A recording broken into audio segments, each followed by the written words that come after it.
किया है कि वो अपने मिसाइल प्रोग्राम पर किसी तरह की बातचीत और समझौते के लिए तैयार नहीं। इधर इजराइल ने ऐलान किया है कि ईरान से युद्ध अभी खत्म नहीं हुआ। नेतन्याहू ने सेना के लिए अमेरिका जैसे घातक हथियार को बनाने की जानकारी दे दी।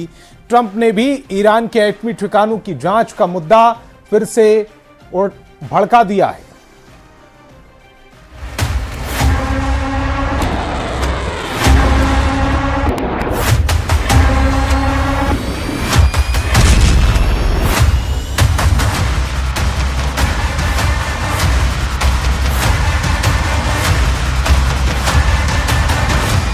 ईरान फ्रंट शांत होते ही इजराइल ने 2 वॉर जोन फुल फोर्स में एक्टिव कर दिए।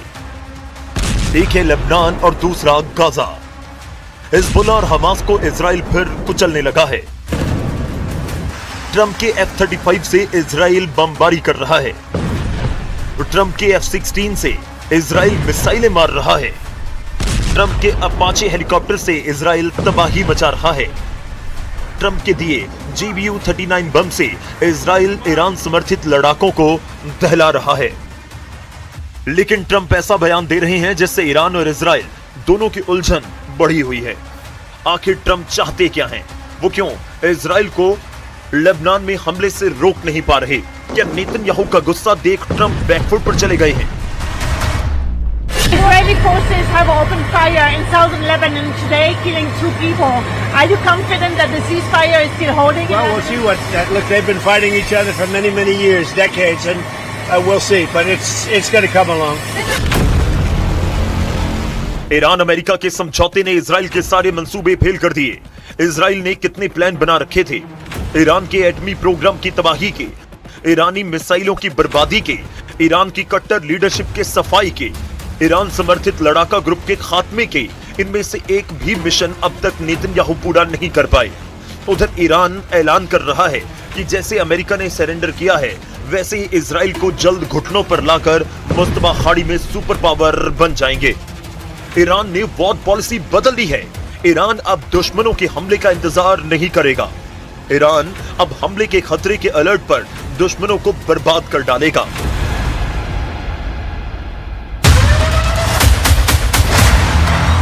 ट्रंप को अपनी शर्तें मनवाने वाले ईरानी संसद स्पीकर ने यह अपडेट दिया है।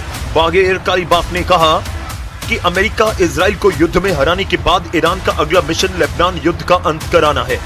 कालिबाफ ने धमकी दी है कि नेतन्याहू ने हिजबुल्लाह पर हमले बंद नहीं किए तो तेल अवीव को मिसाइलों से पाट दिया जाएगा।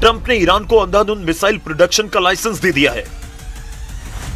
ट्रंप ने यह तक कह दिया कि ईरान के पास मिसाइलें होनी चाहिए, जबकि ईरान की मिसाइल फायर पावर ने ही अमेरिका को सीज फायर के लिए मजबूर किया है। इजराइल ट्रंप को इसी खतरे पर गौर करने की अपील बार बार कर रहा है, लेकिन ट्रंप पर फर्क नहीं पड़ रहा। ट्रंप ने ईरान को मिसाइलें रखने की परमिशन दी है। ईरान भी खुल्लम खुल्ला कह रहा है कि वो अपनी मिसाइलों पर कोई समझौता नहीं करने वाला।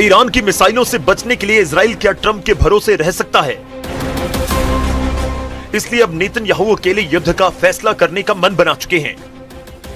उन्होंने अपनी वॉर टीम को नए ऑर्डर दिए। नेतन्याहू चाहते हैं कि इजराइल की सेना अब अमेरिका हथियारों के भरोसे न रहे, यानी इजराइल अब हथियारों के नए कारखाने एक्टिव करने वाला है। इजराइल स्वदेशी जंगी लड़ाके बनाने जा रहा है। फिलहाल अमेरिका के दिए जिन हथियारों से इजराइल सभी दुश्मनों पर भारी पड़ता है, उस लिस्ट के घातक जंगी लड़ाकों के नाम जान लीजिए। इजराइल के पास अमेरिका के दिए F-35, F-15 और F-35 जंगी जेट हैं। इजराइल के पास अमेरिका के दिए AH-64 अपाचे, CH-53C स्टैलियन और ब्लैक हॉक हेलीकॉप्टर हैं। इजराइल के पास मेड इन अमेरिका मिसाइल और गाइडेड बम में GBU-39, मार्क 80 सीरीज बम और एमराम बियॉन्ड विजुअल रेंज वाली मिसाइलें हैं। इजराइल अमेरिका से मिली M109 हॉप्टिजर तोप और M113 बख्तरबंद गाड़ियां भी इस्तेमाल करता है।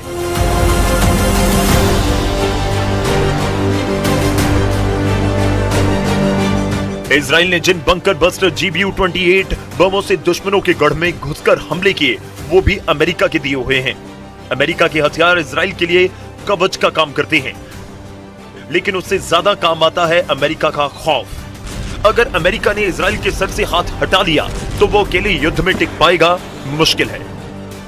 क्योंकि इजराइल के दुश्मन एक दो देश नहीं है। इजराइल मुस्लिम वर्ल्ड का विलेन कहा जाता है, जिसे तबाह करने के लिए कई देश मौके तलाश रहे हैं।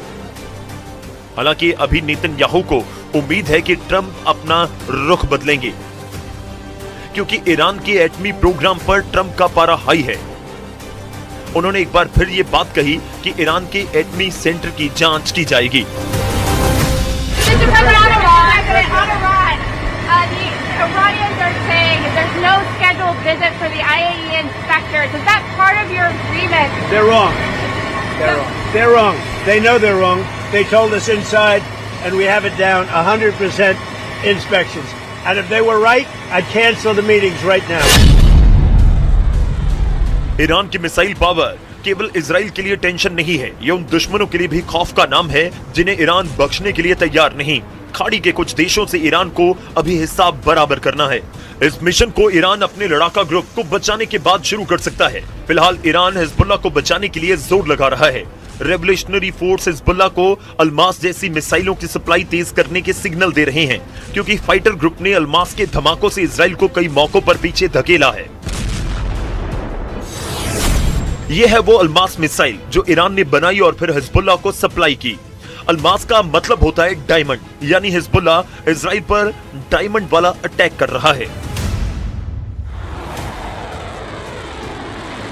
अल्मास मिसाइल का कनेक्शन इजराइल की स्पाइक मिसाइल से है। 2006 में हुए इजराइल और हिजबुल्लाह के युद्ध में इजराइल की स्पाइक मिसाइल हिजबुल्लाह के हाथ लग गई थी। उसके बाद यह मिसाइल ईरान तक पहुंची और ईरान ने तैयार कर ली स्पाइक की हूबहू नकल।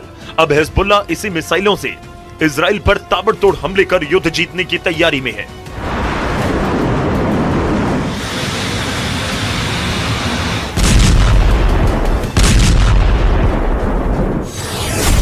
अल्मास के हमलों के बाद इजराइल में इसे हिजबुल्लाह का डायमंड युद्ध कहा जा रहा है।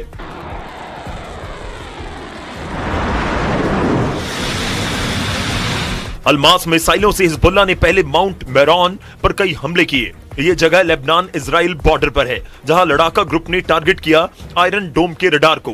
माउंट मेरॉन पर एक ही हमले में बहुत ही सटीक तरह से उसे उड़ा डाला गया नेतन्याहू का सिक्योरिटी कवच। इसी रडार से इजराइल हिजबुल्लाह के रॉकेट को ट्रैक करता है। ऐसे हमले इजराइल के लिए बड़ा चैलेंज बन गए हैं। कब हिजबुल्लाह की कौन सी मिसाइल टकराएगी, कब हिजबुल्लाह के रॉकेट गिरेंगे, इजराइल की सेना के लिए ये बड़ी पहेली बन चुकी है।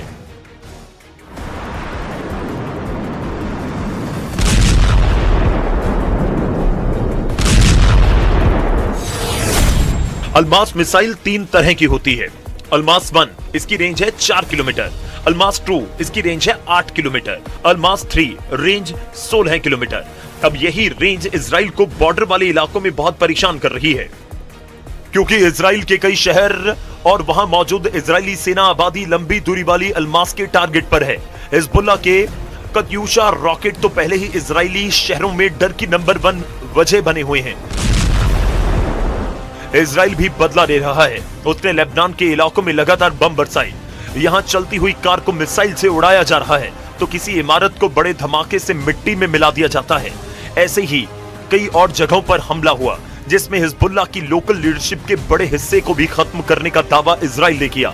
इजराइल के ग्राउंड ऑपरेशन को देखते हुए इजराइल लेबनान की लाखों की आबादी अपना घर छोड़कर उत्तर की तरफ जा चुकी है। देखा जाए तो वक्त लेबनान और इजराइल के मौत वाले बॉर्डर पर हिजबुल्लाह का कंट्रोल खत्म नहीं हुआ है। हिजबुल्लाह न केवल अल्मास बल्कि ऐसी ऐसी मिसाइल फायर कर रहा है जिसके आगे इजराइल के टैंक अपनी तोप रगड़ते हुए नजर आए।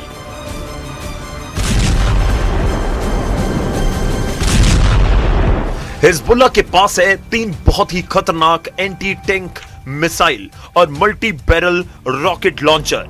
ये मिसाइल ईरान से सप्लाई की जा रही है और ऐसी मिसाइलों का हिजबुल्लाह के पास बहुत बड़ा जखीरा है।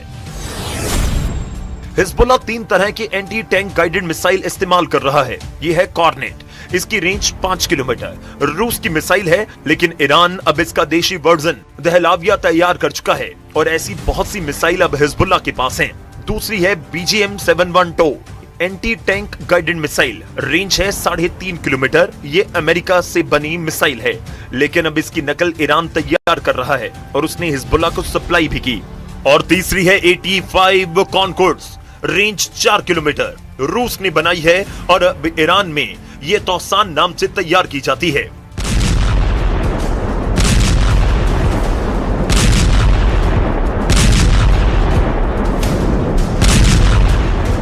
ऐसी मिसाइलों से हिजबुल्लाह के इजराइल के मैरान एयर सर्विलांस एयरबेस समेत कई अड्डों पर हमले किए गए।